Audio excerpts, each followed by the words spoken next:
Our next speaker, David Flynn, was one of the favorite presentations at last year's Ancient of Days conference. He's speaking on Sidonia, the mysteries of Mars, and the Genesis 3 Serpent-God connection. Richard Hoagland had read his book, and Richard had gotten a real good email relationship with both David and Mike Heiser. So he came down on our panel discussion that also had Jim Wilhelmsen in the back and Chris Ward. And I would say that panel discussion really set the theme. What followed that event was David, Richard, Mike, and a couple others went on to do a panel like this at University of Wisconsin Parkside campus. And then it helped set the theme for what we're going to be doing this year, bring in a lot of different views. And then let's let everybody speak their mind and hear each other out and talk about it. But again, his site has been online. He's been on the web probably since the early 90s, but his site has been online since 1993. So you know he's a computer person. You know he's a researcher. He was geeky when geeky wasn't cool, you might say. But once again, it's like deja vu, my pleasure. Very humble, very godly person, very mind-blowing presentation. This is David Flynn, my pleasure.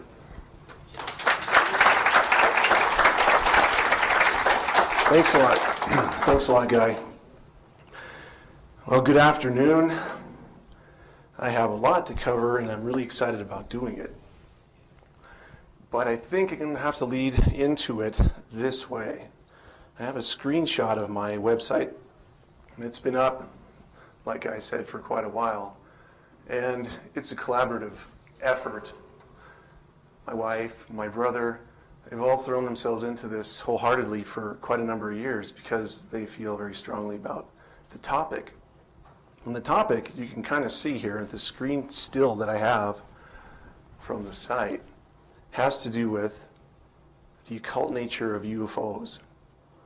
And I tried to set the site up so that it would be a compendium of information for the people who, if they were surfing and they had a question about ufology, they might be able to find some information that wouldn't be just purely secular or slanted towards one religious idea or another.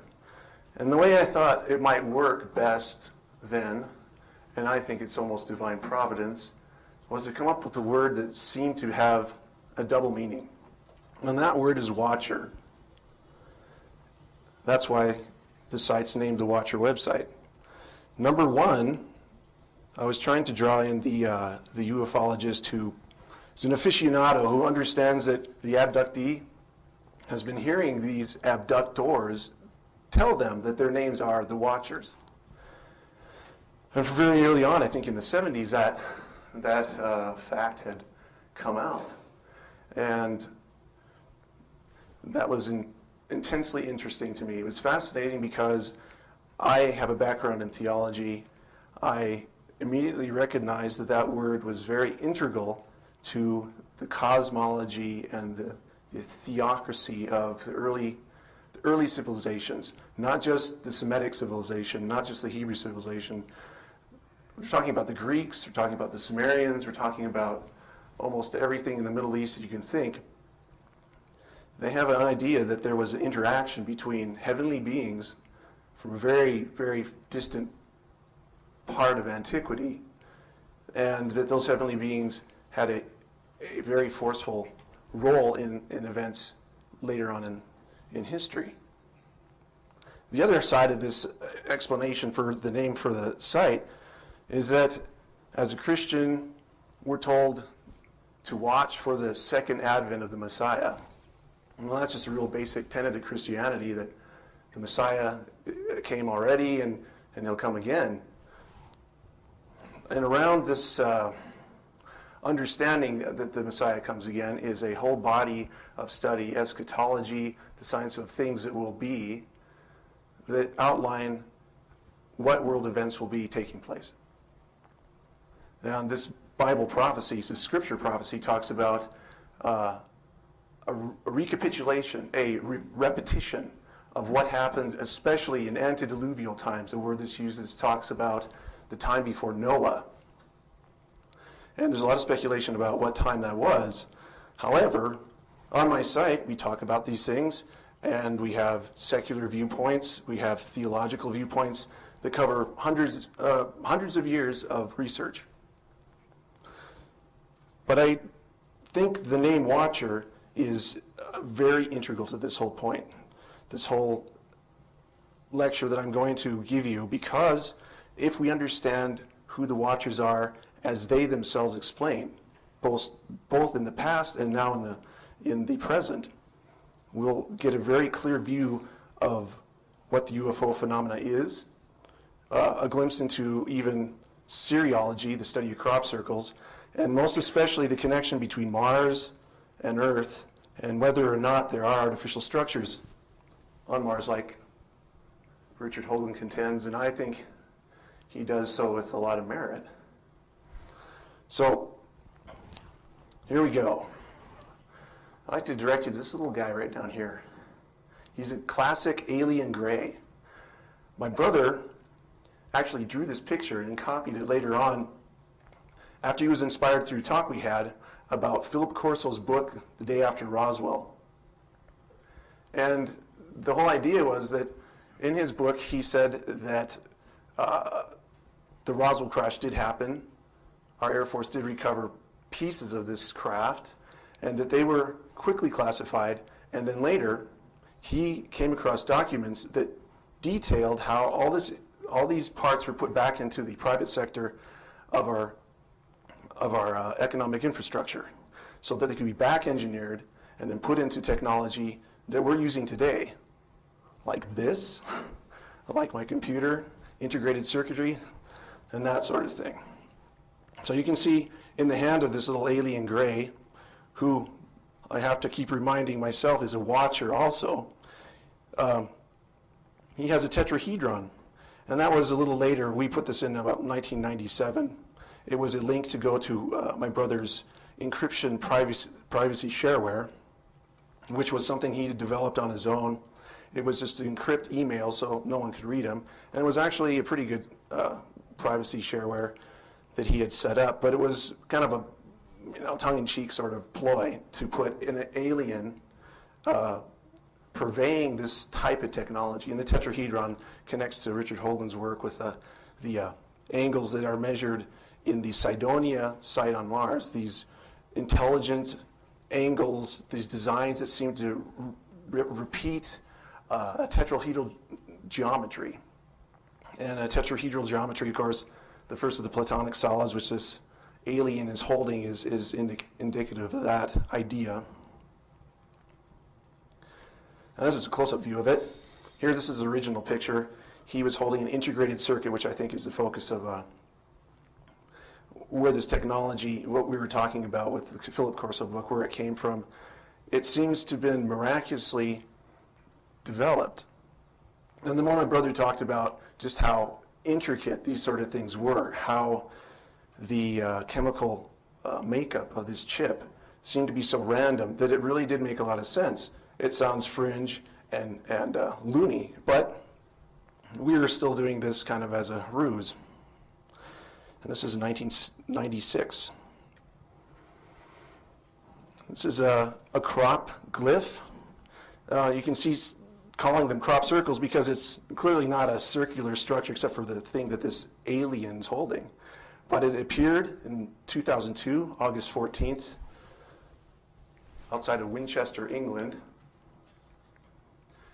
And the photographer, Lucy Pringle, had also interviewed some folks who lived near this strange feature that showed up in a wheat field right around harvest time.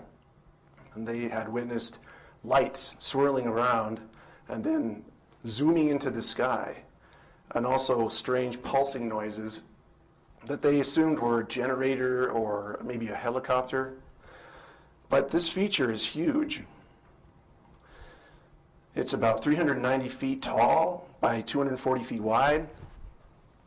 And the circular feature that this alien gray is holding, this watcher is holding, is about 100 feet across. You can see the tractor lines here, the little roadway, and you can get some idea of the scale. What's amazing about this feature is its similarity to the Ultratech symbol that my brother had put up on my site. I thought it was significant, although I have the reservations, because I want to keep a mind that isn't delusional. And I decided that maybe I would put it aside and wait till some inspiration hit me if it actually did have some merit with my research. Although now I'm finding that it does, and it surely did. Here's some folks walking around in the disk, as you can see here. This thing, they're walking around and studying it. And it actually has some remarkable features. It was actually a readable code in the disk. It was called ASCII text. And that just stands for American Standard Code for Information Interchange. It was an American code developed in the late 60s. What happens with this code is it's a system of binary, 8 digits, zeros or ones, which make one symbol, and it's all correlated to a keyboard for a computer. So if you type A, it'll be 00110, something like that. It depends on what the letter is. That's what this code had in it. There were 26 words in this message, and you can see the actual message was decoded rather rapidly after this crop circle showed up. It's distinctive because it's so innocuous and vague. It says, "Beware the bearers of false gifts and their broken promises. Much pain, but still time. Believe. There is good out there. We oppose deception. Conduit closing, bell sound." That's as far as this understanding of this crop circle went. The researchers who looked into it decided that there was nothing that said it was a fake or that it had the man-made features. It had all the bona fide hallmarks of an actual crop circle as defined by Siriologists, the guys who've actually coined this study, Siriology. They've actually pioneered studies of how these grains, these stalks of grain are laid out, how you can actually examine them microscopically and find that the nodes that the plant have been exploded. They can be laid down in weaved patterns.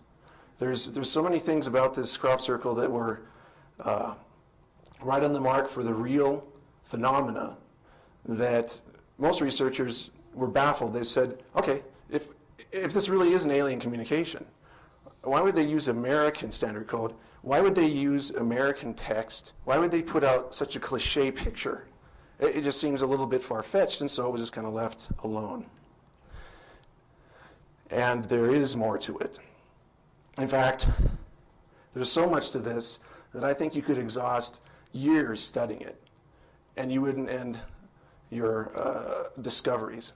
For example, the most basic thing is there are actually 59 lines of horizontal resolution in the picture. And I counted them out very meticulously, but I've also verified this with other sites that have worked on this. 59 lines of resolution, and as you can see, the alien is holding this disc so that it's bisected along the exterior of his frame. So I thought that perhaps he was indicating that we should count the lines along that frame, in which I did, meticulously numbering to 33, which is a significant number if you know about illuminated fraternities and their rank. And what is this all going to lead to? It begged an equation. I realized really quickly that 59 minus 33 equals 26, which interestingly relates to the number of words that are in the disk itself. Also, 26 is the number of letters in our English alphabet. But if you multiply these two numbers together, I wonder if anybody can see where I'm going with this. Does anyone not know when the Roswell event happened? That's right, 1947. Later, when I recovered from my shock, I realized that 33% of 59 is 19.47, the hallmark signature of tetrahedral geometry that Holden talks about in the Martian Cydonia region over and over and over again. And I think the correlation between these two numbers is obvious here with these integers that we have set up in the crop circle. Now, there's more to it than that. Now, I was talking about the ASCII code having letters. It represents letters, spaces, numbers. So in the 26-word message, there were 151 ASCII characters.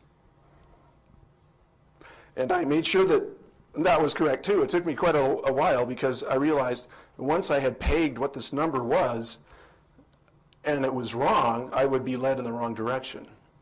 But something that's very interesting is all these equations that you're going to see are hinged on that number. So you have 151 times 33. You get 4,983. It's Roswellian.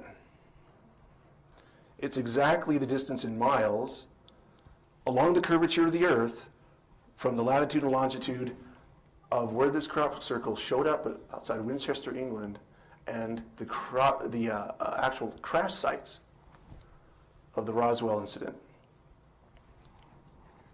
And for those skeptics out there, I actually plugged it into a program on the web that you can actually do these things with, and I kept, of course, almost a holistic idea of this idea of 33 repeated over and over again. And then, in fact, if you look at the historical traditional site of the Roswell crashes, it is centered along the 33.33 latitude mark in Roswell, New Mexico. Now, if you can take those two numbers again and add them, still using 33, you come up to 184. Which is exactly the number of days in a year before you hit July 4th. And even on a leap year, you're still going to end up the day before. And there's been conjecture when the actual crash event took place. It allows for this. There's a little 24-hour section here where it ends and then the 4th begins.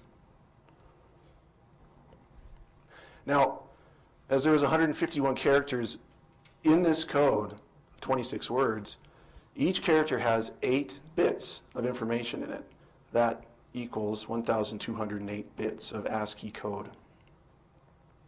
That's significant too, because there's exactly 1,208 miles from the latitude of the crop circle to 33.33 degrees latitude of Roswell.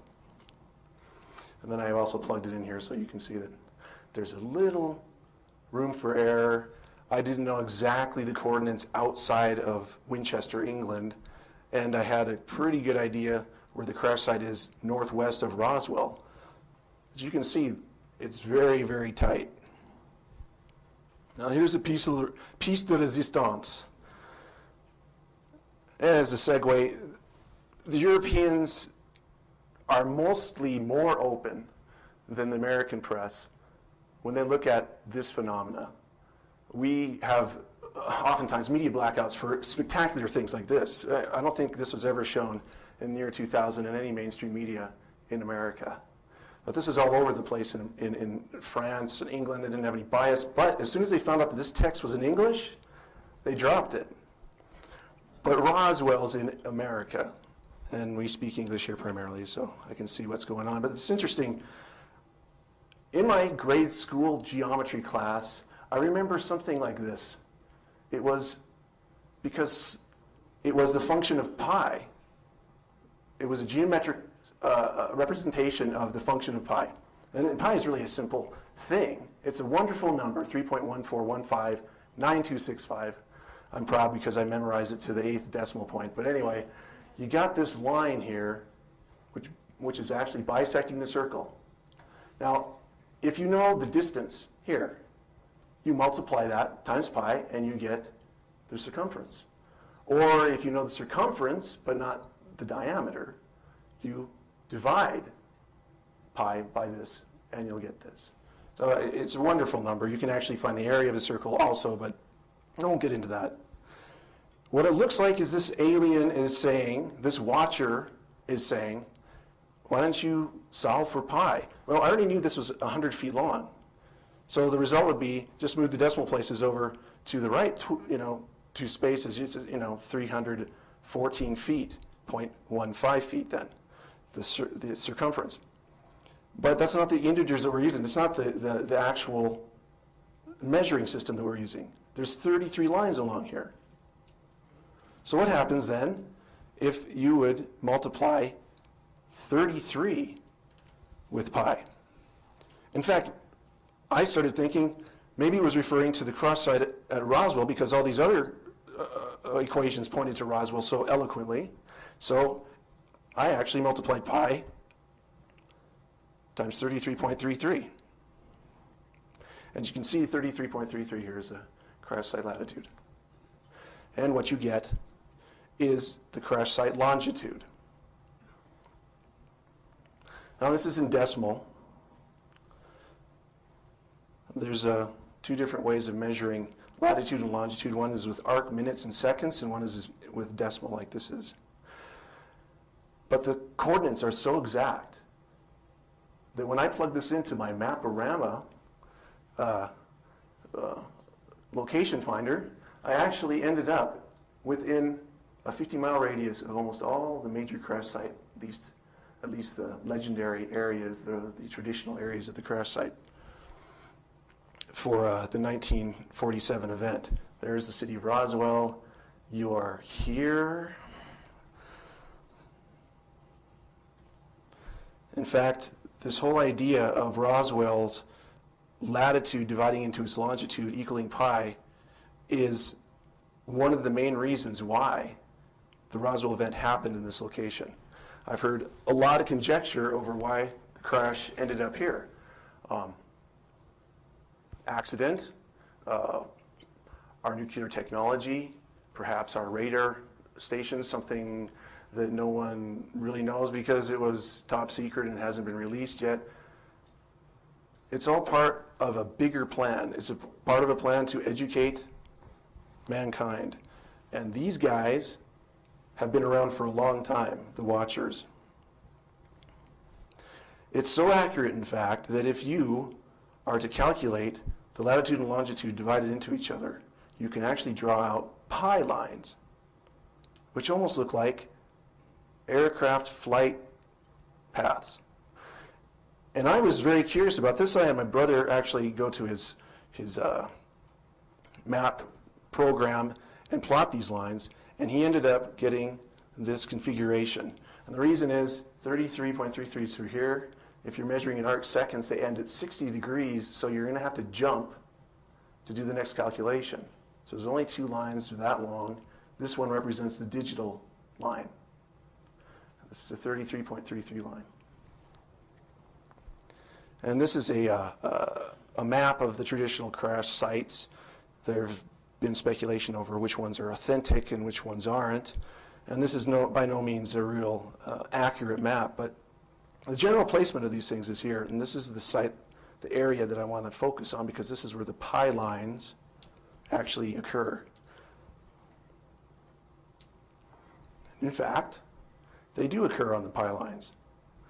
These are the traditional sites for the Brazil Ranch site, the second Brazil Ranch site, the Jim Ragsdale site, and this thing, the Hub Corn site, which I don't know much about. And I wasn't really that studied on the Roswell event until I started finding these things out from this crop circle. So I looked really quickly at some of Stanton Friedman's work and others, and I found that there was a commanding officer of the Wright-Patterson Air Force Base, not exactly at the time of the Roswell event, but he was working there at that time, and then later he became the commanding officer of the Wright-Patterson Air Force Base. And he was able to say that there were two distinct crash sites, even though they happened at the same time. And there's some other even more symbolic, deeper meanings to all these things that are incorporated into the crop circle. For example, even the word ASCII. There's actually a Greek word, ASCII, which means without shadow. And I ended up finding this out because I would do searches in Google and then ASCII in Greek would come out and it would say without shadow, and I thought, well, that's peculiar because that's exactly how Eratosthenes in 292 BC measured the circumference of the Earth. And then, after measuring the circumference of the Earth, he was able to solve the diameter of the Earth using pi, which has shades of what this crop circle does. But the legend has it that he looked down a well in Syene, which is below the Tropic of Cancer, below the Tropic of the Crab, and it was a crabwood glyph. Sounds like I'm reaching, but I'm not. In this place called Syene, the Syene well. And Syene is renowned for its production of rose granite. In fact, this granite is so famous, it's been put into the pyramids in Giza, and rock cutters in Europe refer to this granite as rose granite. And in the solstice, the sun will shine perfectly down this well, or any well in Syene at the time, and cast no shadow, ASCII. So basically you're looking down a rose well, which Eratosthenes did, so that he could measure the Earth. It's about learning geometry, measuring the Earth. That's what geometry means. Now, if you look at this message then, with respect to the Roswell incident, it takes on more significance. You don't see this vagueness and ambiguity here because if, in fact, Philip Corso's book is correct, and he's talking about crash material being inserted into the private sector, what have we seen from that? And when we have our officials telling us, oh, Project Mogul, they dropped some dummies, and you guys are dummies for believing, I don't believe it because there's just too much going on here. There's too much going on in the spiritual realm, in the spiritual sort of sense. And that's what my website was about to begin with. I was talking about how we're not just commanding every step in our lives. Our futures are not designed around our own intentions. Not entirely. There's a hierarchy out there, and they exist, and they are guiding us towards a conclusion. Now, I thought it was interesting. These two symbols represent dimensionless constants. And these are things that Richard Hoagland and Earl Torren had worked out in 1988 when it came to how can you determine if there is some intelligent life on another planet if you find some structures. You won't know what measuring system they're using, but these are independent of measuring systems. They're dimensionless constants. That means that if you're measuring a circle and saying there's 600 degrees in it, not 360 degrees, this will still apply. You'll still be able to find this angle and ratios that he was talking about. If you can actually divide the surface area of this tetrahedron into the surface area of the sphere, you'll get this number. Doesn't have anything to do with how you're measuring a circle. And that number works with any system, like I was demonstrating with 33.33. You'll end up with a number that will make sense regardless. And that is a strange but a very testable connection between Mars, the Sidonia region that Hoagland's done all this work on, and Earl Torren, I might add, and this unexpected information from this crop circle in Winchester, England, and Roswell. The tetrahedral signature of 19.47 and pi. There's also another number that comes up, of course, and this is 33. And if you notice, the Sidonia site is actually at an angle here from the east, from true north, at an angle of 33.33. And I got this from Mark Carlotto's site. It was he who had discovered this principle. It is integral to understanding what's going on with the Watchers, what's going on with the crop circle, what's going on with Roswell. This, you go to a site the FBI has for the Freedom of Information Act, and notice the strange occurrence of the number 3 in this memorandum. dated 1950, March 29th. It says an investigator for the Air Force stated that 3 so-called flying saucers had been recovered in New Mexico. Right there. This is the crop glyph from Winchester. They were described as being circular in shape with raised centers, exactly like depicted there. They are 50 feet in diameter. Each one was occupied by 3 bodies of human shape, but only 3 feet tall. And then it goes on, and they are speculating about what the suits were for, that these things were wearing it. I started wondering, why does this recur? Why did the bodies have to be 3 feet tall? Why were there 3 of them? Why were there 3 discs recovered? If this is a bona fide document, it's still actually following what this crop circle has suggested. And this leads me to a very fascinating and sometimes difficult to grasp connection between Mars and Earth. But I think you'll see where I'm going with this. This is a 33.33 line, which kind of divides the crash sites that you can actually see here at Roswell. If you're going to go to the east, you'll actually end up at a place that has a signature of 33.33 so strongly on it that it stands out almost independently from any other place on our planet. That's called Sidon. And our journey across to the east, we go to Atlantic here, where Plato had actually said, across from the Pillars of Hercules, Atlantis would have existed right there at 33 and 33. But nothing does right now, unless you can go into the ocean with some radar equipment. You might find something, I don't know. But here, this is a place where you end up, which has some substance to it still. It's ancient Sidonia. It's a counterpart of a place called Sidonia on Mars, where the most convincing artificial structures that have ever been discovered anywhere besides on Earth exist. And the 33.33 line goes perfectly through Sidon, which is the capital city of ancient Cydonia. And it was alternately called Canaan.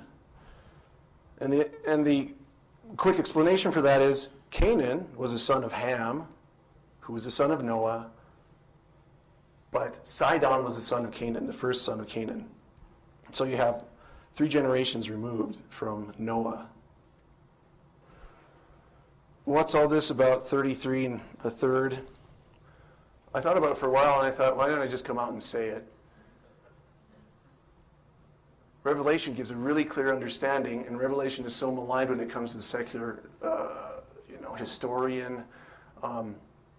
And even in theology, people stay away from it quite a bit because it's so symbolic. It's hard to look at it with any empiricism, be able to pin anything down and say, well, this is what this means. But I'll throw this out because you can figure out what it means pretty obviously. It's talking about the great red dragon, which the majority of theologians, I'd say 99.5% of them would say, well, it must represent Satan, at least in the Christian paradigm. And his tail draws a third part of the stars of heaven. Well, that's not 33 exactly, but a third of anything, 100% of anything is actually, if you take your calculator out, 33.3333333333. It'll just go all the way to the end of your readout. Third of anything is 33.3. And dragon is from the Greek drakine or derkomai, which means to look at, on, describe, perceive, or watch. Notice the very peculiar reptilian look to the eye now that you're actually thinking about it in that framework. Well, here's the story. If we're talking about watchers intersecting with our Earth in some place on the 33rd line here, the most notorious, most famous story of that sort of intervention in antiquity is this idea of the flood epic. What starts the whole problem? In Genesis 6, it talks about how the B'nai HaElohim, the sons of God, had come down to the earth because they saw these women who were human and decided to make wives of them and procreate. Now, there's quite a bit of information out there from antiquity that talks about this event, but the one I like to use the best is from the Book of Enoch. And it says, when the sons of men had multiplied in those days, beautiful and comely daughters were born to them, and the watchers, sons of heaven, saw them and desired them. And they said to one another, come, let us choose for ourselves wives from the daughters of men, and let us beget ourselves children. And they descended unto the peak of Mount Hermon, which is right there in the land of Cydonia, and this is their capital city. And you'll actually notice that there's actually 4 33 nodes here. You have latitude and longitude that are 33 and 33, and these both fall in the ocean in the southern hemisphere. This one falls in the ocean here in the northern hemisphere. The only one that has a mountain anywhere near to it and exactly on the parallel is Mount Hermon. The only one. Well, I'll jump through a huge amount of information and time, but the next thing that happens after these watchers come, they create Nephilim, giants. And Dr. Heiser was talking about this yesterday night, and that is true. The watchers have a distinct place separate from the Nephilim. They're parents, but they don't exist with them. They kind of commune with them, and they did. But the Nephilim, the giants, stayed on the earth, and they corrupted everything. So this is also from the Book of Enoch. Then said the Most High, go to Noah and tell him that a deluge is about to come upon the whole earth. And it is coming to heal the earth which the angels have corrupted, that all the children of men may not perish through all the secret things that the watchers have disclosed. 1 Enoch, section 1, chapter 10. You go check that out. It actually sometimes will use angels of heaven in place of watchers, but it's an Ethiopic, and I don't have the expertise to go back and parse out what exactly it's saying. This is just a translation that has actually used watcher in it, and I've seen it many times because it isn't just in the Book of Enoch, it's in other cultures as well, as they talk about those who watch humanity. Anyway, the flood came. Noah ended up here. He cursed his son Ham, indirectly cursing his first son, Canaan. Canaan migrated to here, the land of Canaan, and his first son was Sidon. And they called this place Sidonia because Canaan is actually, in Hebrew, a derogatory word. It means lowly one. It means dog. In fact, our word canine comes from Canaan, if you check out the etymology far enough back in history. So this is Sidonia, and a lot of Greek historians had a lot to say about this because they inherited their knowledge from this area. Nonnus in Dionysica says, from the beginning of time, people lived there, people of divine progeny, and divine progeny is born of godlike beings, born of heaven.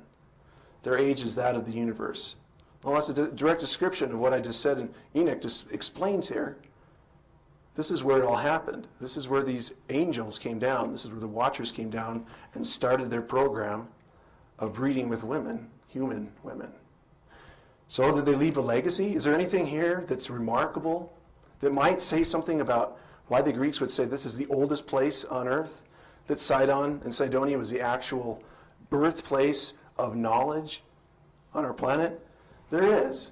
And if you go on the 36 parallel, 36 is a really symbolic number too. It's the actual number of degrees in the edge of a pentagram. Every single little point is 36 degrees. Go to a place called Baalbek, and you'll see something like this. It was only uncovered, towards the first part of the last century. There was detritus and Pleistocene alluvials covering it almost to this halfway mark.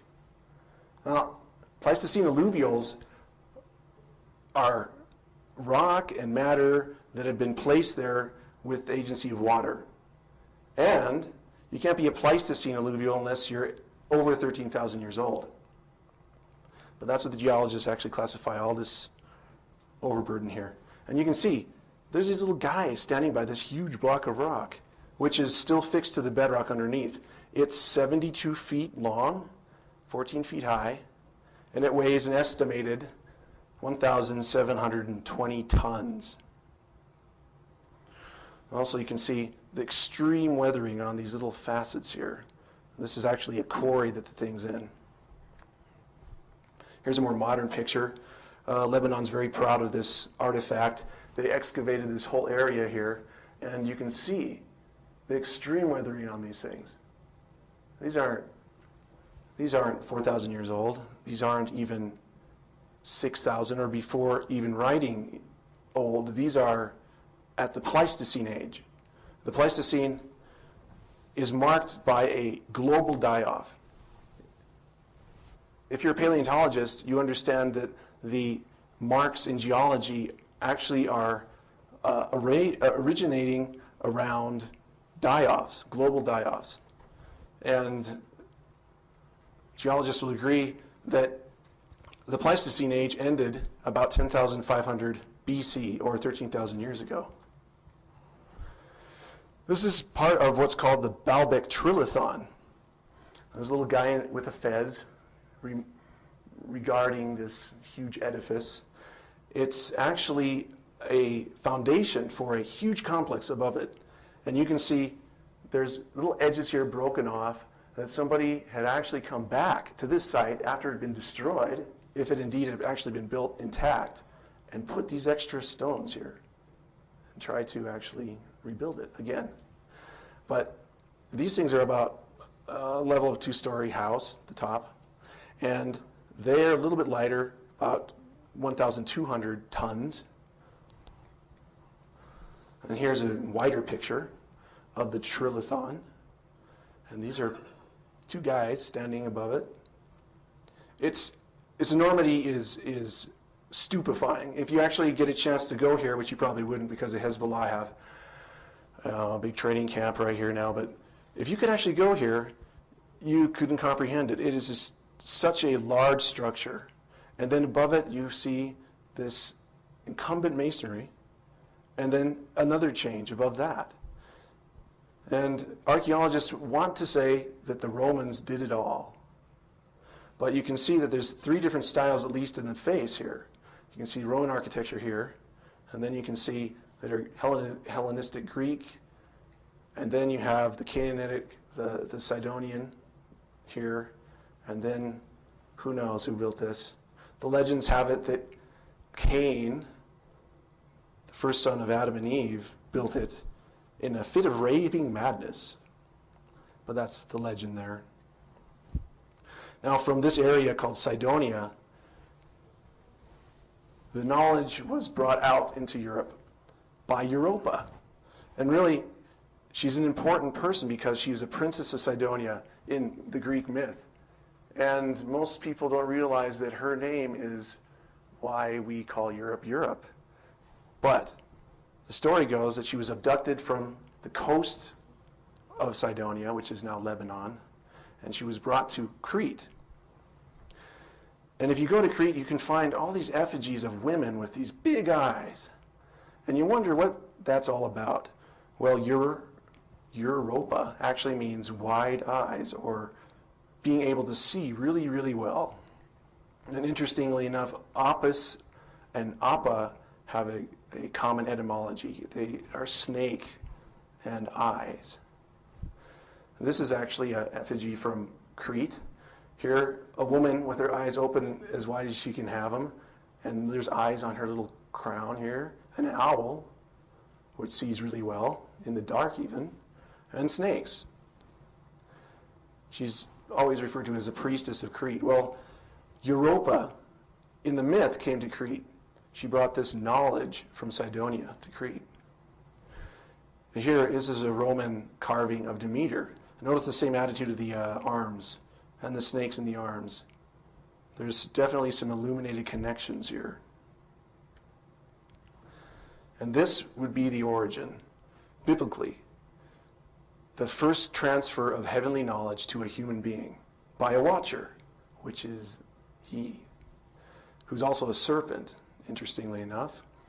The serpent said to the woman, "You shall surely not die, for God knows in the day that you eat of it, this fruit of knowledge of good and evil, your eyes will be opened," Europa in Greek, "and you will be like God, knowing good and evil."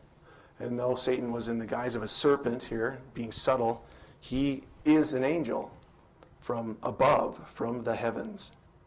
That's a transfer of heavenly knowledge to man on the earth. An amazing coincidence.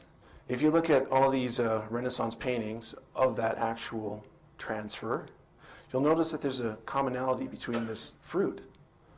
And that's because when these were painted, there was no such thing as a golden apple. There was no such cultivar in existence. The only golden apple in existence, which had been understood by the Illuminati, those who knew this understanding of the history of where knowledge came from and where it was going, would always paint it in the same way because it was supposed to be a quince. And a quince has a scientific name, Pyrus Sidonia, the fruit of the heavens. And for all you UFO aficionados, a Zeta Reticuli, a gray, another word for a gray, actually repeating this motif. This is a Greek letter zeta, and in astronomy, the telescope has a reticulum. Now, the reticle is just the crosshairs in your telescope that you sight a star on. It's interesting that the abductees would say, and even channelers would say, well, these grays call themselves Zeta Reticulans. They must come from the Zeta Reticulan system. I submit that they're using this symbology cryptically, inserting these ideas into our subconscious mind, even subconscious culture. We're almost unaware of the fact that these things repeat themselves in a way that's kind of strange to me, because I'm thinking, why would they want to tell us who they are? Because we have a dossier on them. We know what's going on with their past. The world, according to what the Bible says, was destroyed because of their meddling with humanity. Why would they have to continue to use these symbols over and over again? And I submit that it has something to do with the law, the way things work, a hierarchical law. They were made to display things. They're angels. In Hebrew, that's malak. It means to just be a messenger. In Greek, angelos is just messenger. They would give a message from high places to lower places, or go between, from one point to the other. They're designed to do this in this one way, and this one way only. They can't avoid doing the symbolic things that they do any more than we can avoid following the law of gravity.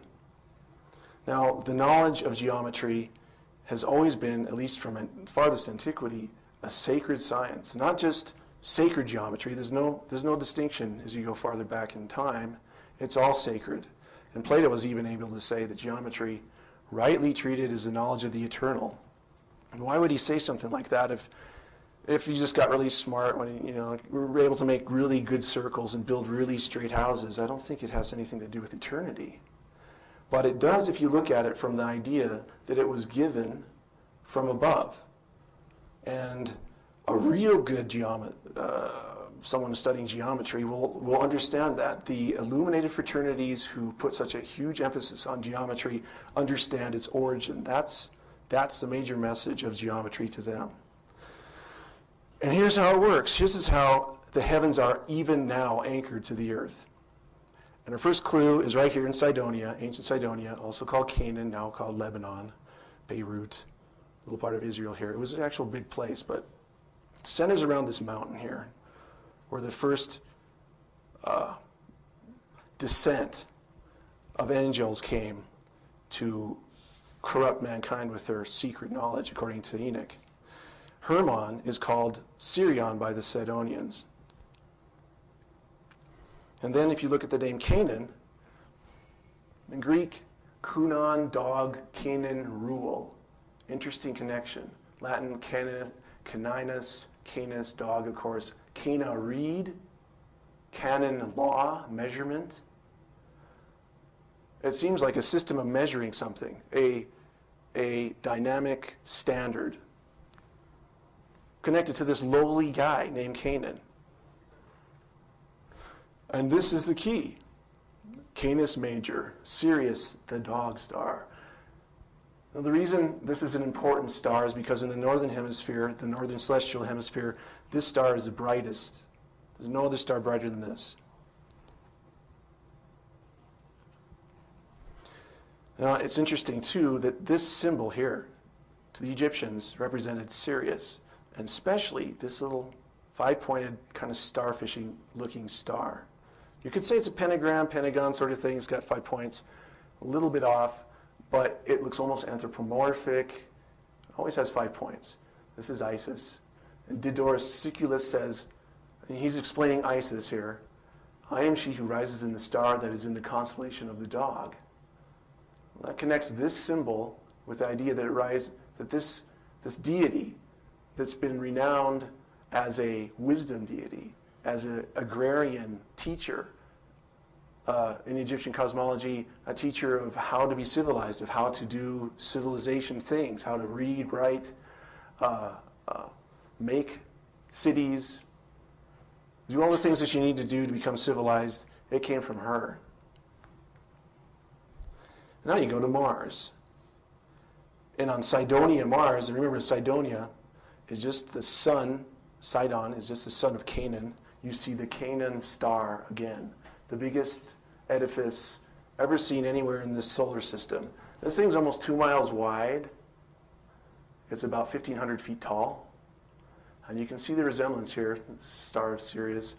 And this shows you how far back this pentagram idea goes back. It's a cuneiform from 3500 BC from Sumer.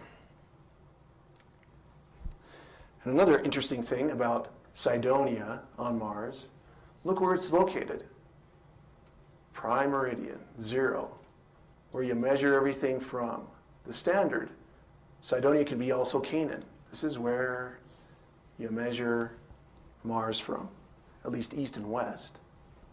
And lo and behold, the actual city complex that Hoagland has been talking about for so long, the place where 19.47 seems to show up over and over again, the place that seems to have intelligent design, it's located right on the 0 meridian. Now, how did that happen? Schiaparelli, back in the 1870s, was studying Mars. That prime meridian had already been set up. He was the guy that set this nomenclature over the top of it. He did this deliberately. He was steeped in the occult. You can look up history of him and biographies of him, and you'll find that he was also collaborating with Camille Flammarion and Percival Lowell. You go to seances, they would study the supernatural, and when Schiaparelli's eyesight gave out due to studying Mars so much through his telescope, and they weren't very good in his day, and mapping it, all these surface features are still used today. He wrote a book, a compendium on astronomy in the Old Testament. This is a celestial map from Ptolemy. You'll notice that he has put the prime meridian of this map, this is the entirety of it, right through this dog. Because that dog is actually where Sirius exists. He knows where to put the prime meridian of the celestial globe. Astrologers especially will put the prime meridian of the celestial globe at the first degree of Aries, only because of the precession of the equinoxes, and I'll get into that later. It makes way more sense to put it right here where the brightest star is. That's how the ancient mariners understood the heavens to work. And if you look at it a little bit closer, you'll actually realize that out of the zodiac, the 12 symbols that we see on our ecliptic, the only 12 that the sun travels through as it goes, or the earth travels as it goes around the sun, and we sight the sun through every year, through all these symbols, the 12 signs of the zodiac, Sirius belongs to Gemini. So this is where the prime meridian of the heavens will run, right through Gemini, right through the twins, and right through Sirius, according to Ptolemy, at least. Then here's the Gemini, Castor and Pollux, and where the prime meridian would run, if you're looking at them. And this is something that I find astounding. During the 4th of July, the sun actually rises on that prime meridian. And only on the 4th of July, from only this latitude, 33.33, you can actually have the sun rise to exactly 19.47 degrees, and Sirius will be perfectly on the horizon. Is that why this date is so important? It's a rhetorical question. I think so. Okay, this is just so you believe me. This is a program that I have. You can get them off the internet for a song, but here it is, Sirius on the horizon,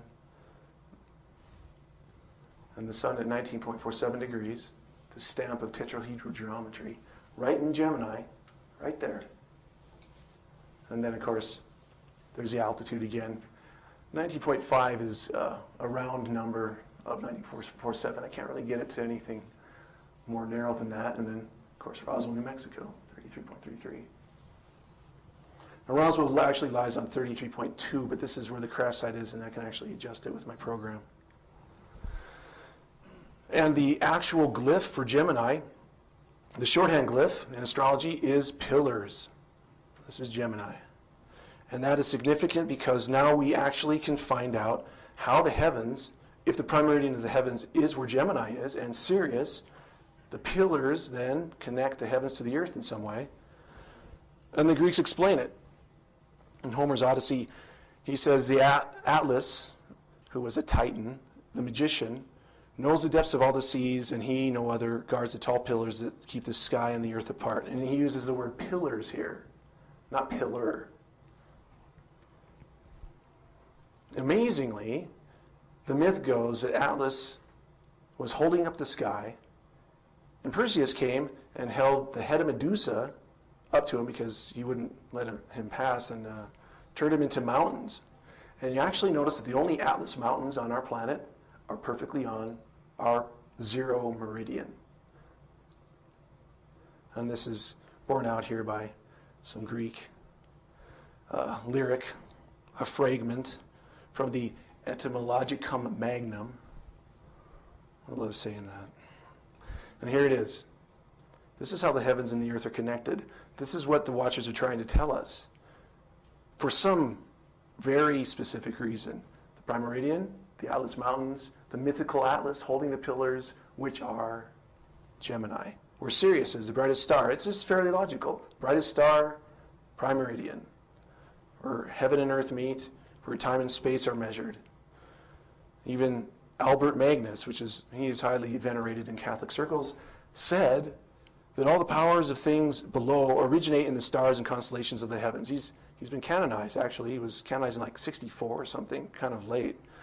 And here he's studying something here called the Emerald Tablets of Thoth. This is where this comes from. This is a highly occult sort of study he was doing, but he did it under this idea of science. It's a broad general way of getting away with studying the occult back then. And he says the stars and constellations of the heavens are where these things originate, this power from heaven in some way. And all these powers are poured down into the things below by the first circle of the constellations, like I was talking about, the 12 of the zodiac, where we sight the sun. It's called the ecliptic. All the planets move along here. The sun moves along here. The orbit of the planets then are on this plane. So if you take the constellations then of the signs of the zodiac and lay them according to where the prime meridian will anchor them, here, Castor and Pollux at the twins, the pillars, this is how the rest of them look. This is how they're all arranged on the earth in this metaphorical, symbolic way. And this is a circular view of it. Here again, the pillars, Gemini, the star Sirius down here. The heaven-earth map. And this little ticket you can get if you go to the Royal Astronomy in Greenwich. And it says, I thought significantly, the center of time and space. Well, a being that has mastery over time and space is considered a deity, at least in antiquity. And here you have the prime meridian going through Greenwich here, on through England, and there's a location of that crop circle that I started out with outside of Winchester. 4,983 miles to Roswell. So if you place Gemini, like the prime meridian of heavens is originating with Sirius, in this manner, you end up with the pillars, Gemini, and the dog in this sort of configuration. And lo and behold, these are exactly the same symbols that show up in Roman cosmology. You know, the idea that their founding myth of these twins starting Rome, building Rome. And what they're actually saying here then is this is a religion of the cosmos. This is a religion that was given to them. They're trying to encrypt this information so that it could be understood by those who actually can read the symbols. This is how heaven connects to the earth. But what they're also saying is these guys are from Mars because their father was Mars. That connects Mars again in some way with this heavenly knowledge. And here you have Canaan, the canine, and you have the milk of knowledge feeding these guys, the progenitors of Roman culture in myth. Well, I thought it was interesting that if you looked at the crop circle when it was made in August 14th, 2002, that those same motifs, Sirius, which would be the dog star, Mars, and the sun, all showed up on the horizon exactly at the same time. In fact, the sun and Mars were in a cult. They were actually conjuncting. And all these three bodies were rising on the horizon exactly at the same time from the latitude of where this crop circle was made at the time it was made. You might think that these are two coins from Rome, you know, the Capitolian wolf and Romulus and Remus, but they're not. They're separated by almost 1,000 years. This one is from Rome. This one is from Crete. You can see this one guy suckling from a wolf or a dog. But underneath you can see here the word Chidon, a corruption of the name Sidon. Kappa, iota, delta. Read that. Down here it says Roma. This is from Crete, and the reason it's from Crete is because there's actually a Sidonia on Crete. And right here at the base of Mount Lucia, which is actually the mountain of the wolf. So when Europa was abducted, all this symbolic understanding of how the heavens were measured and the earth were measured and how it's connected to the earth, all that was given here in this mystery religion. That's where we get the idea of gnosis, meaning knowledge. There's gnosis. It all came from here via Europa and then finally up into the Greek culture.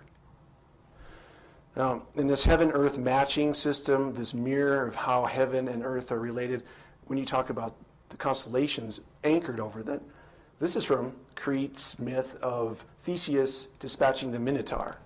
That looks an awful lot like Orion's placement next to Taurus. And that isn't without precedent because Taurus actually does exist in a 30-degree swath over this whole area, starting about Greece here, all over Crete, Sidonia, all the way out to this line.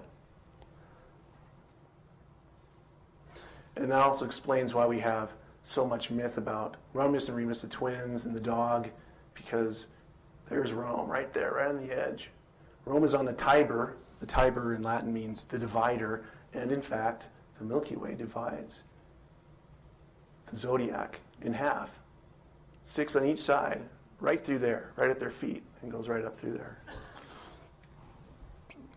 And you have underneath Taurus, the Taurus Mountains in Turkey. I couldn't make this stuff up, it's just... And here you have Hathor, the cow-headed woman. You can also have Apis, the cow-headed man. It's just a version of Orion, this man, and Taurus, commemorating a position under heavens. Here's Virgo. And the point of this is to get the idea that she's usually depicted with wings. She's a heavenly symbol. She's got a branch in one hand and a sheaf of grain in the other. Here's another picture, same sort of configuration with wings. And look where Virgo lives. This is where she's oriented over the earth, in the heavens. Right over America. Perfectly. Right here. If you'd actually look at where the center part of that would be, and she's pointing to it. This is from a grimoire, illuminated, of course. Or she's pointing to her place on the earth. We commemorate this. This is the center of where Virgo would actually be if you looked at the 30-degree swath that she occupies on the earth. Here's our capital, right, wedged between Virginia and Maryland. These aren't names that are coming out of a hat. These are actually commemorating this. There are illuminated folks involved with the placement of this thing. His own font, the guy who put this thing together, has demonstrated this sacred geometry, if you want to call it that, through the complex of Washington, D.C. over and over and over again. And look at this. Where we have our most influence and power in our country, the most powerful country. A lot of people want to argue about ever. I don't think so, but at least now we're pretty powerful, having split the atom and all. This is where we house all our war-making factions. Army, Navy, Air Force, Marines, all in here. And then you look on Mars, the largest artificial structure on Mars, the symbol of the canine star, the Sidonian star, on the planet of the war god. How can you not see the connection? Now, continuing, it gets really in depth about how the ancients have actually commemorated how the heavens are placed over their countries. And here's Virgo over the earth, and there's Mexico, and this is Hydra and Corvus pecking him. This is Mexico. You'd think that there'd be something there that would commemorate this idea, and you have it. It's their national symbol. Of course, they're using indigenous animals here. This is a hawk instead of a crow, and a rattlesnake, which is a reptile that is a lot more popular there. But if you actually look at some other things about Mexico, there's actually some very Martian things happening there too. It was said that the Aztec were told to move from an area up here down to this latitude, 19.47, by their war god, Huitzilopochtli. And he said to just set up camp here whenever you see that symbol of a snake in the talons of a hawk on a cactus. And so they searched for that sign until they found it, and it was right here in the middle of a swamp. And so they set to build their new nice city in the middle of this mosquito-infested swamp, and it took a long time. But why? They called themselves the Chichimec, the sons of the dog. So you're seeing these things repeated again, even across a whole ocean. You actually have this idea of the dog, Mars, measuring the earth, repeating the symbols. I think this is an incredible picture. This is a bilateral symmetry face. We have actually on this side a lion. It's kind of hard to see. I couldn't get a full-on frontal view. And this side's a human. And the archaeologists who found this in Tabasco, Mexico, have said that it actually is depicting the lion-human cult, and this is a person in the act of transforming. But you notice the attitude of the face here, looking out into the heavens. It was the Olmec who supposedly carved this thing. And here we have the face on Mars.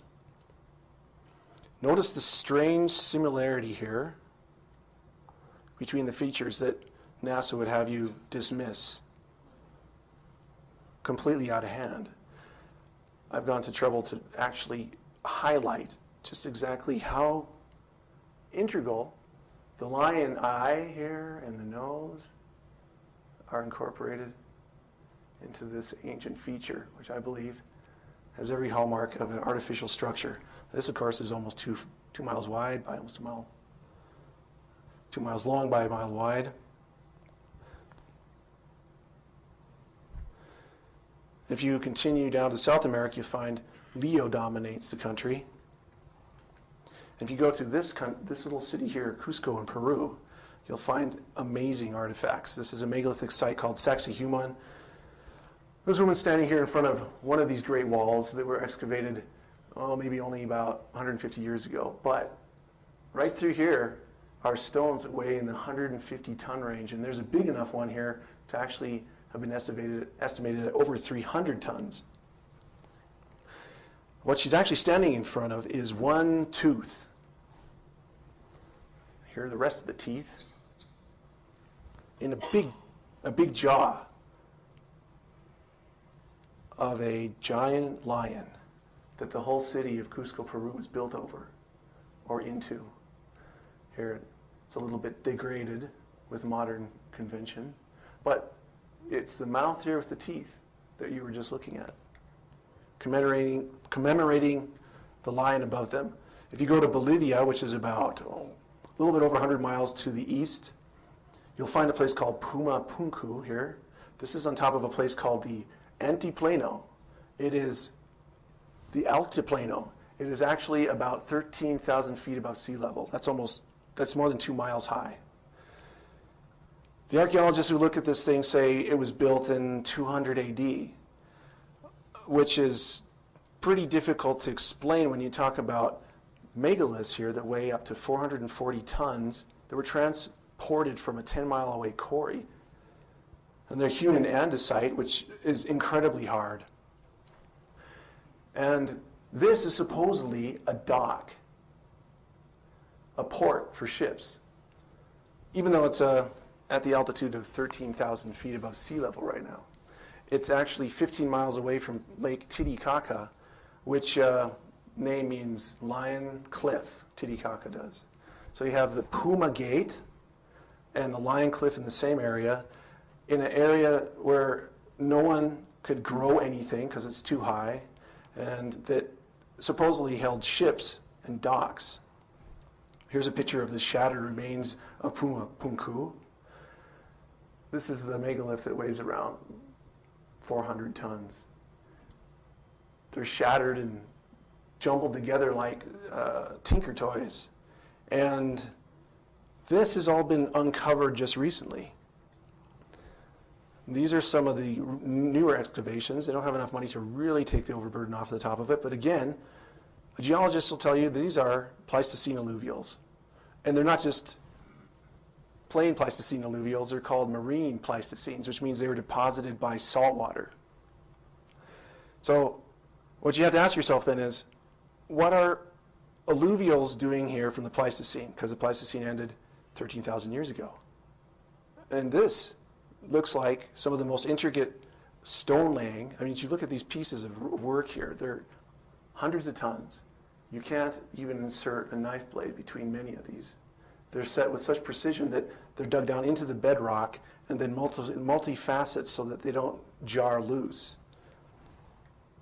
What's that doing under waterborne detritus? It's because it's just like Enoch says. There was a global flood. In fact, the people, the Indians of that area, actually were able to get into detail about it. They said that a massive body came close to the earth and that it pulled a tidal bulge of the oceans out with it because the earth captured this body like a moon or a comet in its gravity.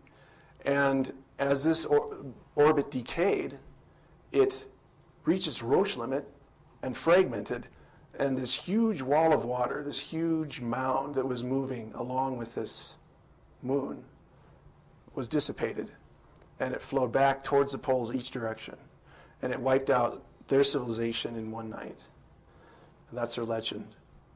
Now the Watchers, those who've been abducted by the Watchers, many times come back with this idea that the Watchers are saying the Earth's going to be destroyed again. Well, they should know. Enoch says that they're the reason the Earth was destroyed already. But it's interesting that this would be a revelation to those who've been studying Bible prophecy, because when the Messiah comes back, that eschatology talks about disasters unlike men have ever existed through are coming. So it's a no-brainer. But the reason they say this is because they want to convey why all this hoopla about connecting the heavens to the earth. Why are they doing this in this way? What they're trying to tell us with the placement of these megalithic sites, they're talking about precession. They're talking about a clock, a cosmic clock, that talks about when the chaos, the destruction, the global decimation will happen again. It's a clock that they're trying to explain to us. They not only have to show us the clock, they have to explain how it works. And this explains it. These megalithic sites have been placed in a configuration around the earth in the manner of a pentagram. Why? If you look at a Sidonia fruit, cut it in half, this fruit that symbolizes knowledge from heaven, it's also pentagonal. In fact, Pythagoras used to, and he's considered the father of many illuminated fraternities, he used to hand his new student apple and a knife. And if the student was worthy of being taught by him, he would cut it along the equator instead of along its axis. It would reveal a perfect pentagram inside. And the secret then that he just revealed would be the secret of precession. The precession of the equinox is a ill-understood function of the heavens, but it's integral to understanding how this heaven to earth knowledge works and what the watchers are trying to tell us. They're trying to get the scoop on the idea that there's going to be a cataclysm coming. They want to be able to tell mankind, with this knowledge from heaven, we're in charge. We're your progenitors. We're the guys who are in control of this earth. We have been before. We're going to warn you through these various means. They're kind of doing this distraction technique, which is interesting, but here you have the equations, real simple, 72 degrees between each one of these points, and in a 360-degree circle, a system where you measure a circle by 360, you end up with the exact number it takes to go through one cycle of the precession. That is, every year, the sun will rise just a little bit farther along the signs of the zodiac, the 12. It takes 72 years to move 1 degree. So 360 degrees times 72, you get 25,920 years. Well, that's like the first hand of the clock, the hour hand, say. It's the major hand, it's the slow hand of the clock that they're talking about, the great celestial clock of doom. You can actually see this precessional number incorporated into the latitude of the crop glyph, the crabwood crop glyph, in 19.47. There is exactly 2,160 miles between these two latitudes, as a crow flies, even over the curvature of the earth. That's how exact it gets.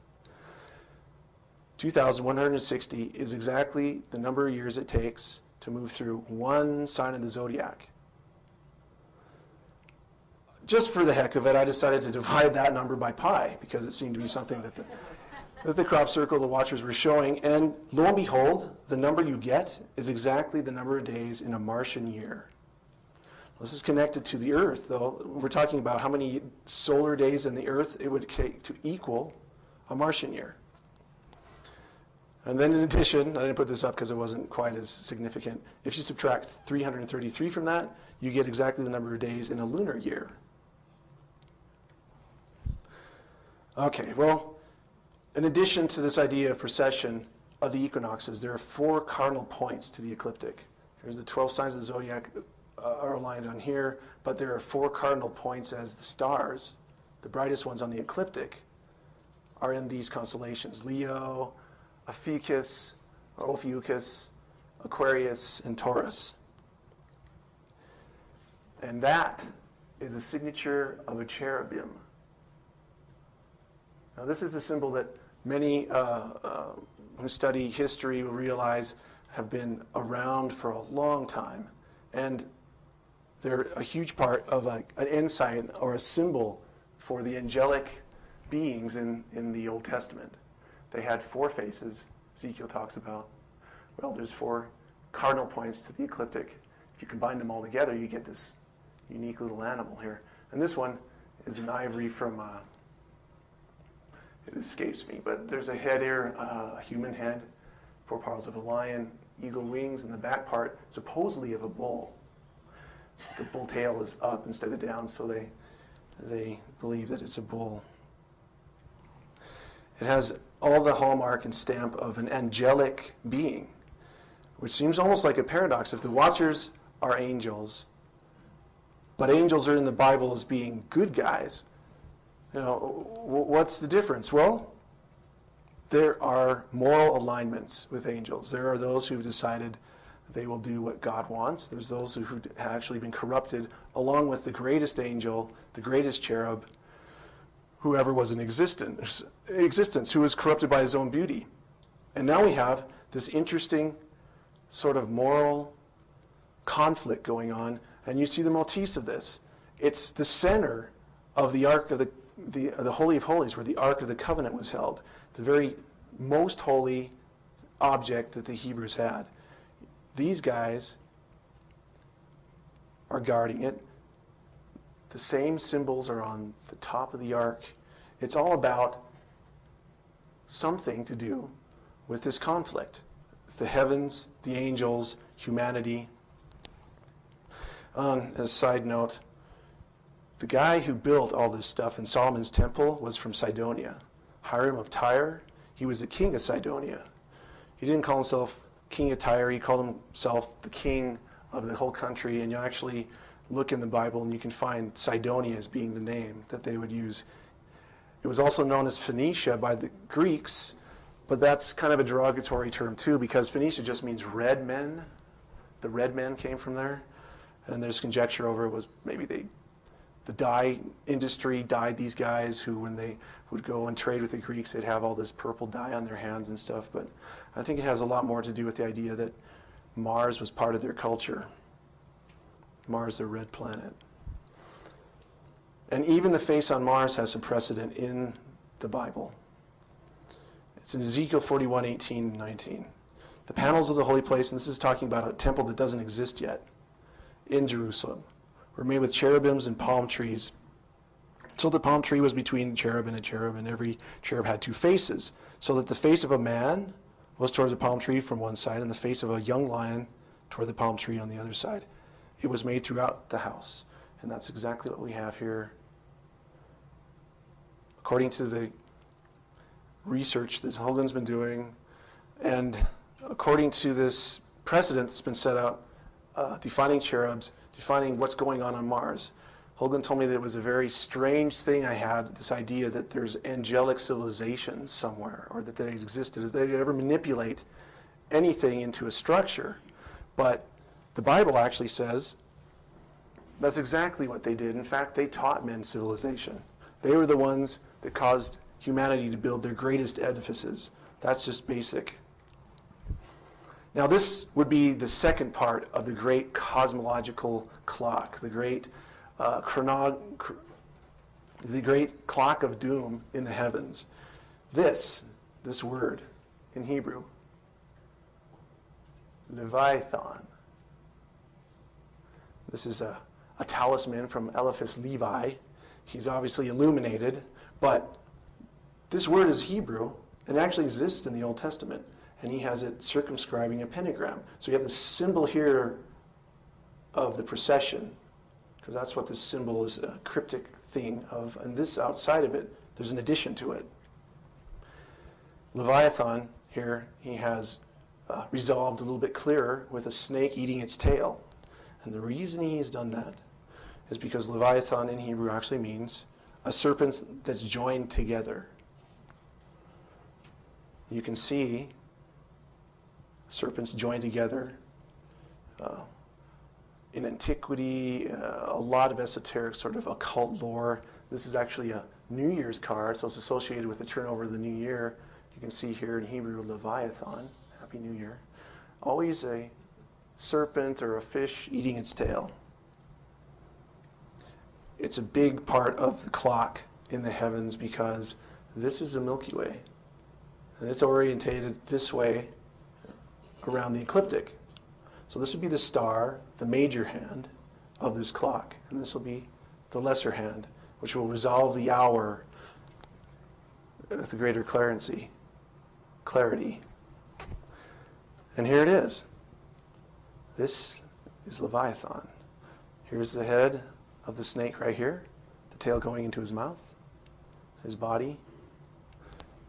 We can look at it a little bit clearer here. The tail going into the mouth. And this actually is galactic central point.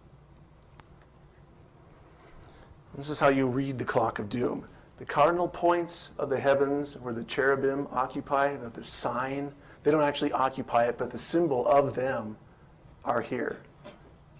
The lion, the bull, the Aquarius, the man, and Ophiuchus right here. Right before you hit these cardinal points, you'll actually be able to bisect the whole zodiac twice. And one point here cuts it in half along where the Milky Way is. So you notice, if you have the precession actually taking 25,920 years to go once around, quarterly, when it hits these cherubim points, these cardinal points, it takes 6,480 years. That's just quartering up the precessional year.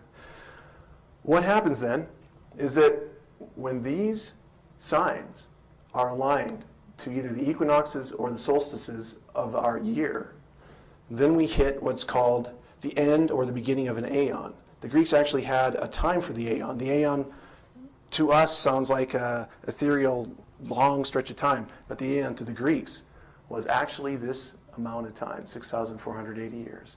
So you can move through here to here. When that happens, and you're actually on a solstice or an equinox, you know, you get up in the morning, the sun's rising right here between Pisces and Aquarius, you know there's something big is going to happen. And in fact, that's exactly what's happening now. This is what it looks like. If you get up on December 21st, winter solstice, the sun will rise right there in the mouth of this Leviathan, also called an Ouroboros. Rise right in the center of galactic central point. Crosses right through here. This is the ecliptic. All the planets cross right through this most holy site of the heavens, according to the ancients. And you can see here, this is Sagittarius pointing right to the mouth here. Right before you get to where the proper symbol of Ophiuchus, the serpent holder, would be here. The Greeks would call this actual configuration a syntelia, which means the dividing point. Now, this maps out the dividing points. We're presently in one. They last for around, 200 years. I just picked 2012 because it seems to be a popular time for doomsayers and people who read the Aztec calendar. But if you count back from here, you actually start at the birth of history, 6,480 years, jump back again, the Pleistocene, where all these sites, these megalithic sites, seem to have been destroyed by water, which fits perfectly into the idea of Noah's epic, the flood epic right here.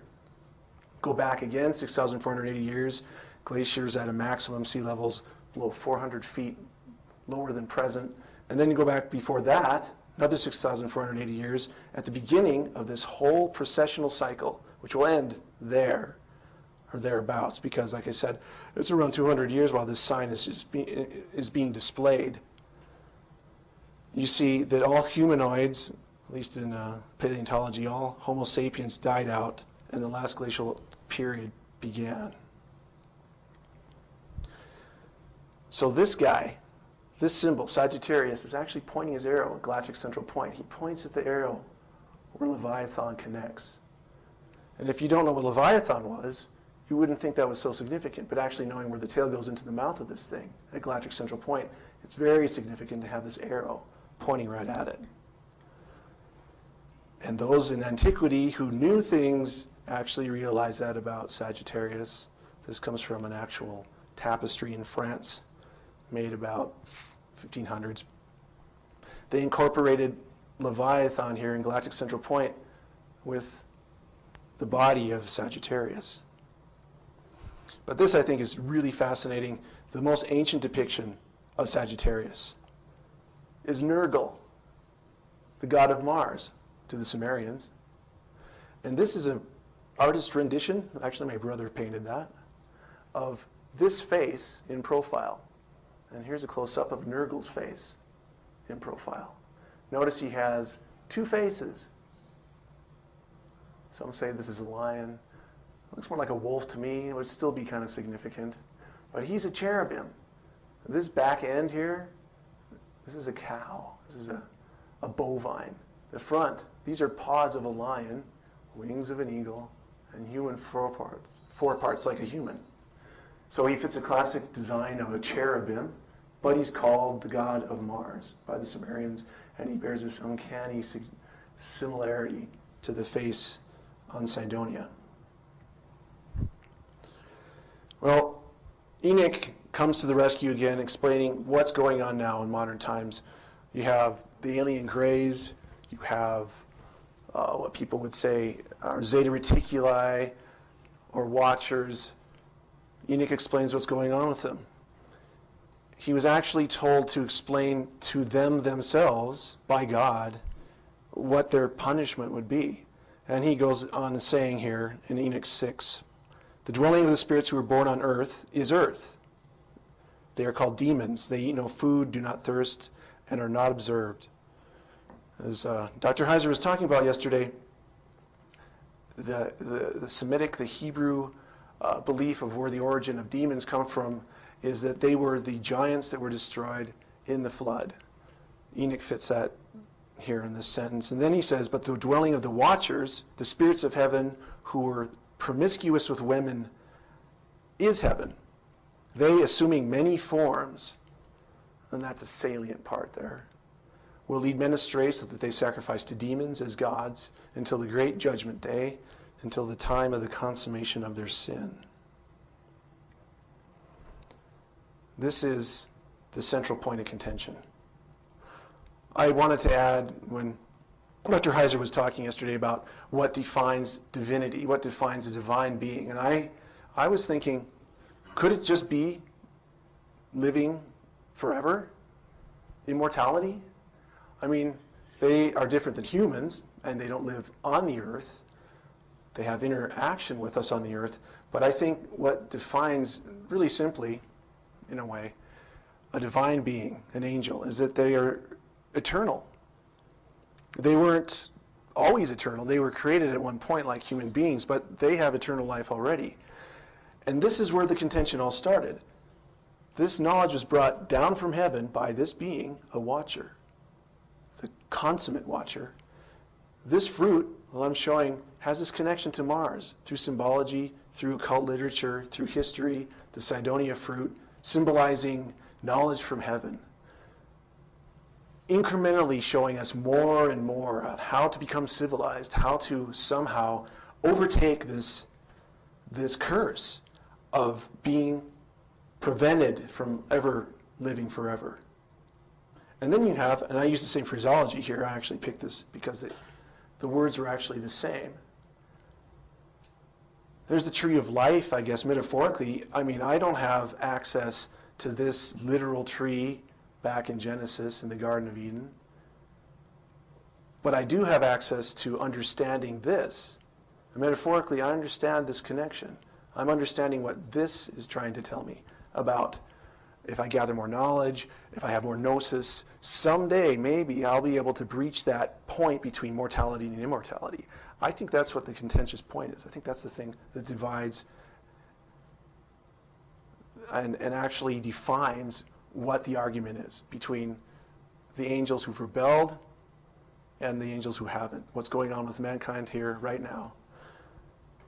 This could be metaphorically the tree of life because I can actually take part with this. I can actually go to this. And that's a promise that I've been given as a Christian, that I'll live forever because I trusted what God himself did on this cross, paying for all my sin, all my imperfection. And I think this one sentence says it most clearly. I think this one sentence, and it comes out of the New Testament, but I think it clears up exactly what's going on between angels, the angelic realm, the rebellious angelic realm, and humanity. As it says, through the church, the manifold wisdom of God might be known might be made known to the principalities and powers in the heavenly places, according to the eternal purposes which he purposed in the Messiah, Jesus our Lord. This is a display for them. With this information, no one can actually say, well, the Bible discounts beings in outer space. What this is actually saying is, what's happening on Earth is for their benefit. It's showing them something. It's not all human-centric. It's actually a demonstration on this one planet of something so phenomenal that you could expect a lot of watchers from heavenly realms. Well, thank you very much for your time. I don't know how long I went over, but if there's any questions,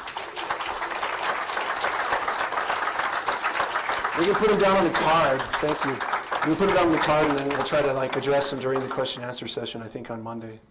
Thanks.